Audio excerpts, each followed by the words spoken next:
So how my journey started, I'll just go through that. So basically, slight getting cut though, but so basically I got inspired through Rich Dad and Poor Dad. That's the book I have told to many of my friends as well to read.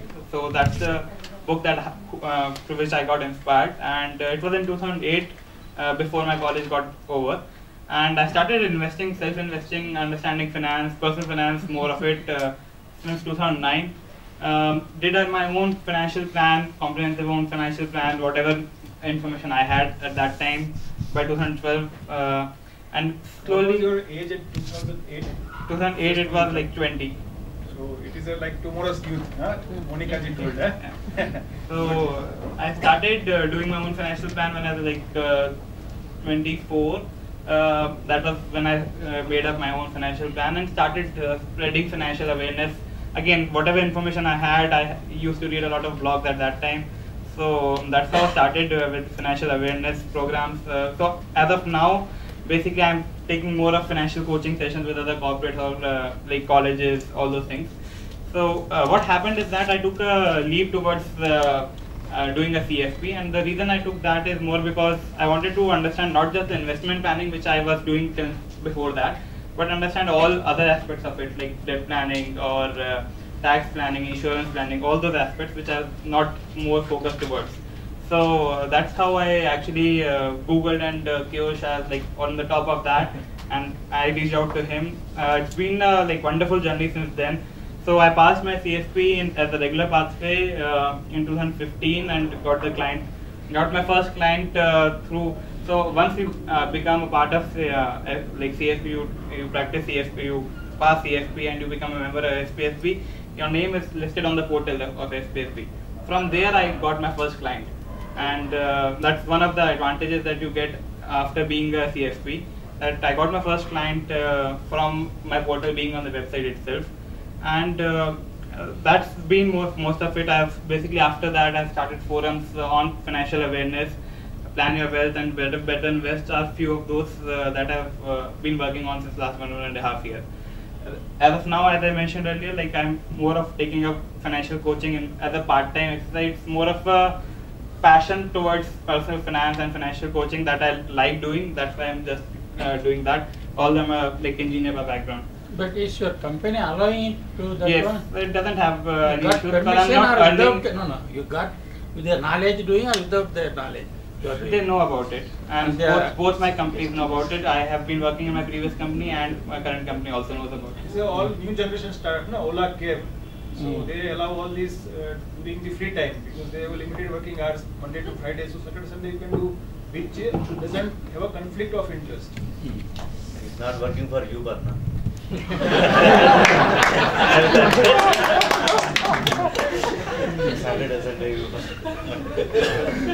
So benefits of joining CFP Club. So it's been a wonderful journey, as I mentioned again. Keyur sir is like more than a mentor. He's more of a friend throughout the whole process. So he has basically helped since the joining till the like you get past it and the celebration of it, as like people have mentioned already. So he's a friend throughout the process. The ease of concept clarification. So I had taken a video learning session. So I've mentioned it here as well. Like it's a great experience through video learning. You don't ever feel that you are doing a remote learning or there's no less knowledge that you can gain in a video learning than you can gain in a classroom-based training. And ease of concept clarification, everything is there. There's ample practice assignments that you get. The knowledge to how to work through a calculator, the financial calculator, that's like really great because it was too difficult to understand even if you go through the manual of calculator or online. But how he explains the working of calculator is really awesome. He's available through call for coaching, personal help. I think I used to hesitate a lot, but since I made up my first call, he always used to encourage me to ask more questions, and whenever I used to like ask him a question about which chapter or which thing, he used to like remember it by heart and just answer it on the call itself. So it was a great thing. Another thing, there's no other course material which is needed apart from this. So that's all of it that you need to pass the exam. So whom do I represent? I am representing, and because this is the segment that I am myself from. So segment is basically more of the young people who just pass out from college, and usually as of recent times, it's more of high disposable income. You usually have average disposable income more than 15K, which is like disposable. They have very limited, and all this information I've gathered from my financial training session that I've taken up. Limited knowledge of managing personal finance, so it's like poor tax knowledge. Like most of their investment will be into FDs, or otherwise it will be in their savings bank account itself. Debt planning will not be there. They'll have a lot of credit cards, but they'll not be planning how to pay it out, and what things are good, what are not. They have like common mistakes across the gamut of this section is like they have limited knowledge of insurance. For example, medical insurance is like almost negligible in that segment.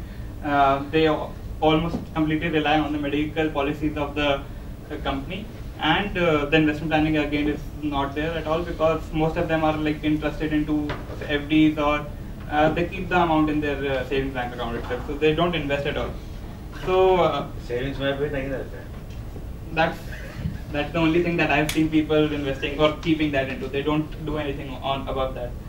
So what has changed in the recent times, and again it's more focused for the young people.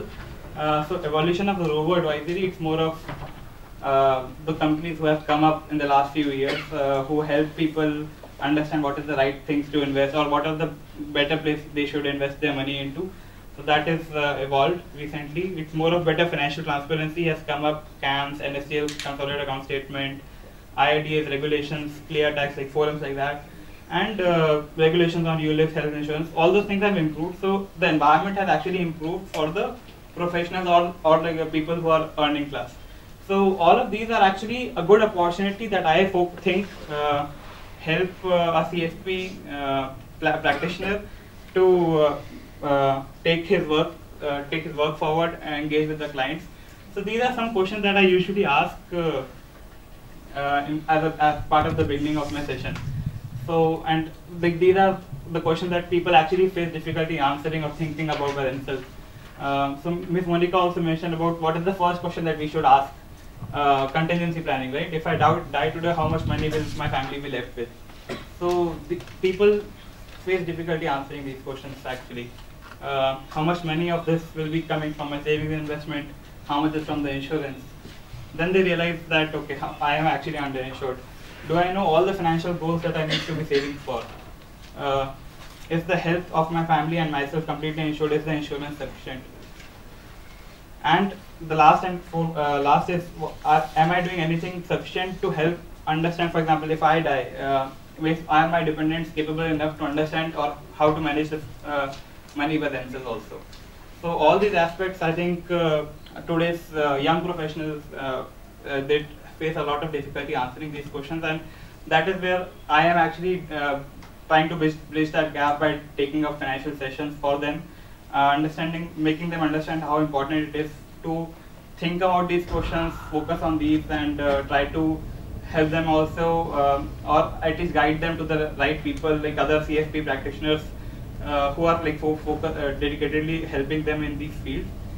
So what's the gap that no one is filling currently? So as I mentioned, there are a lot of robo advisory which has now recently come up, and that I think is more of an opportunity right now, because that what it is helping is basically it is developing the category of people understanding the personal finance as a product, or personal finance overall financial awareness is improving because of robo advisory. So like if people go to website and they see, okay, if I am a risk aggressive guy, then I can take on a equity based product, and they finally tell out the names of like 2-3 products that where you should invest into. But the websites or any company, for example, as of now, it is not catering to how to build, or basically there's no personal touch towards how to build a personal time-based financial plan. The timeline approach at all is not there. Then there's no focus towards the importance of financial planning. The financial coaching itself is missing in the whole process. So the tax plan, retirement planning. So retirement planning is something I've also mentioned actually later, educating about compounding and early start of retirement. So these are some things that once you tell people about 20 years down the line, if you keep earning 8% also compounding, it's more than like it's quite good enough for your retirement planning. But before, if you don't show them the charts or if you don't show them the data, they don't understand all these things. So I think again these are things that people need to, we need to tell them and we need to educate them so that they can actually start investing into our, like we need to coach them so that they can understand the value of all these things. Educating about asset allocation, portfolio diversification are again all of that. So I think towards this is most of my conclusion. So this again I have come. These I have acquired from like people who have whom I have interacted with as part of my sessions. So increasing assets under management or increasing assets under management or assets under advisory. The problem there, what I'm feeling is that people, complaints from colleagues that I've heard is basically people, the financial advisors or the mutual fund distributors have been not very transparent enough, and that is something that needs to be changed. That fiduciary responsibility is something that should change that. Being customer centric and aligning to their goal while we are advising them, that is something that should change, and gradually as that changes, that the customer finally gains the trust of the advisor. More AUA, AUM happens to that. The second and third thing is basically what I am usually doing, though I don't manage at all any assets though, but I've seen it helps a lot in engaging or getting more clients, is holding financial education seminars and keeping abreast with the developments that are happening, working with corporations through their employee engagement activities, and colleges, educational to target young and mature crowd who are like capable to understand those things and think about their future. Few things that are recently that help people recently is like web presence, social media, meetups, and conferences like these where we can actually meet like-minded people, talk about them, interact. So these are things that actually would help. Again, these are things that I have received from my interactions with the people. So yeah, I think that's all from my side. Next question, one or two? No, your focus is more oriented towards salary people only. Yes. About the non-salary people. So my focus is more towards them because that's whom I have interacted with, and my focus is towards them right now, because even that segment is also, there's a problem that is lying in that segment itself. I'm trying to solve the problem there itself before I go on to other segments, right? So I'm trying to help or coach them whom I can understand myself being part of that system itself before going to any other set of people. So how do people reach out to you? How do they know that you are? So usually what happens is that I started in Hyderabad, I started with my own company, and there through that I think, so there are forums, for example I mentioned about meetups are there, and so gradually it's more through word of mouth that people come to know that there is someone who is available. People actually reach out to me through the FPSP, the name is mentioned. We usually get some mails or emails out of that as well. It could be a job-related things also. It could be contributing articles for some magazines. All those things we usually keep getting. So people need to be interested or volunteering. For volunteering, then there are a lot of opportunities that are available. Thank Any you. other question? Okay, thank you.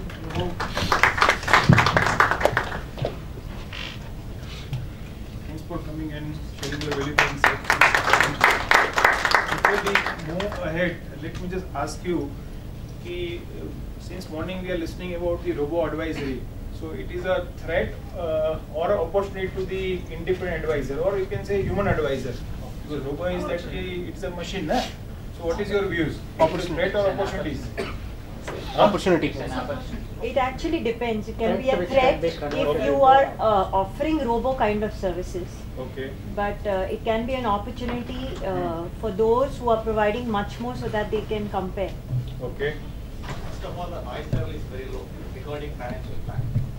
noise level is very low in India regarding Okay. financial plan. Okay. So even whether robo advice is there or some other platform comes, the necessity of human advice will be there and it will survive also. Definitely. So I say in simplicity it is an opportunity, because what happened that today there are many platforms. They called themselves as a robo advisor. Okay. In Hyderabad there is one Kendra is also there. Okay. So they provide the less human intervention or minimum human intervention, some basic financial planning guidance or personal finance guidance. So what happened that when customer first enroll for free advice, sign up for free advice, then over time he matures, he realizes the benefit of free advice, he moved to the paid advice of 3,000. Then next level he'll go with the human advisor. So it is not possible someone to go for the direct to a 15,000, 20,000 fee. So it is very important that those who are the consumer of the robo advisor could be a potential customer for the comprehensive financial plan, where you can ask 10, 15,000 rupees and they would be happily give, because they know that what are the benefits they are deriving from their day-to-day life. Huh? Definitely. Compare, and as we know that robo advisory doesn't have a much human intervention. They have to discuss the whole telephonic intervention. Here they can also go with the human intervention, and it gives a lot of satisfaction and the confidence when they see the advisor in front of, an advisor is providing the service to the client. So it is a gradually later will come. So now we'll go for the tea break. What time is? Again 5 minutes are there, so let me use in a different way that 5 minutes. So we'll break for 4:30. So what are the key learnings? I want from one or two participants, what are the key learning from the from morning 10 to till 4:25? One or two key learning anyone would like to share? Huh? Advantage of CFP. Okay, advantage of CFP certification. Good, very good. Huh? Be a good teacher like you. For a client. Because one important, Mr. Srinivasan derived, is a financial coach. So it is very important that we have to educate our client that you are not my only a customer. It is not buyer and seller relationship here. It is a relationship of the coach and the customer. Okay, so if you believe me, if you trust me, and if you appoint as a financial coach, you will be having a more result. Because each and everything you cannot explain to the client until he or she will interact and go through the period of 6 months or 12 months. So that's how when he accepts you as a financial coach, automatically resistance level will be very low, and you will be getting, you and the client getting the more benefit. Yes, madam, you would like to share something? Yes, the confidence that as a CFP we can perform better, and we need not be only when we see this forum. We find that I found that quite a number of them have turned out to be trainers and so many others also. So we have a number of opportunities being a CFP completion. Perfect, perfect. So it is not limited to the only the financial. And also for the youngsters, this is a very great opening. Definitely. So we can promote this to the youngsters. So it is. I can go one step ahead, because that I covered in training. Okay, today, example CFP is doing by either fresher for the job or maybe IFF for the better advisory. Okay, but tomorrow you will find that there are investor, educated investor. Anubhav, when he joined, it was an investor for me. So you may find many of times, over a period of time, many of your customers, those who are educated in maybe technology or maybe in finance, or maybe they willing to learn, so they may like to attend the certification course. They may not do it. Yeah. Examination is not, but they will learn. So that's how they will also upgrade themselves.